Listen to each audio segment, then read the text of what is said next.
दादा मला काय सांगाल, तुम्ही या ठिकाणी धरणे आंदोलनाचा इशारा दिला होता, आज तुम्ही धरणे आंदोलनाला सुरुवात केली, काय प्रमुख मागणी आहे, काय सांगणार सरकारला? शेतकऱ्यांची संपूर्ण कर्जमाफी जे की या राज्य सरकारने सत्तेत येण्यापूर्वी आश्वासन दिलं होतं ते आश्वासन राज्य सरकारने पूर्ण करावं, शेतकऱ्यांचा 7/12 कोरा करावा, ही प्रमुख मागणी आजच्या या आंदोलनाची आहे।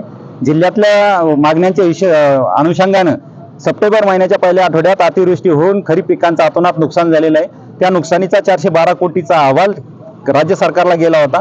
ते 412 कोटी रुपये येऊन 2 महिने झालेत, तरीही या नाकर्त्या प्रशासनाच्या ढिसाळ कारभारामुळे शेतकऱ्यांना अद्यापपर्यंत ते अनुदानाचे पैसे मिळालेले नाहीत।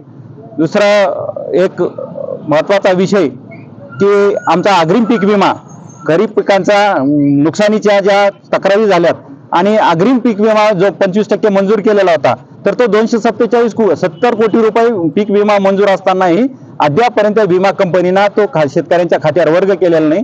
या सर्व मागण्यांसाठी आज आम्ही या जिल्हाधिकारी कार्यालयासमोर धरणे आंदोलन करत आहोत।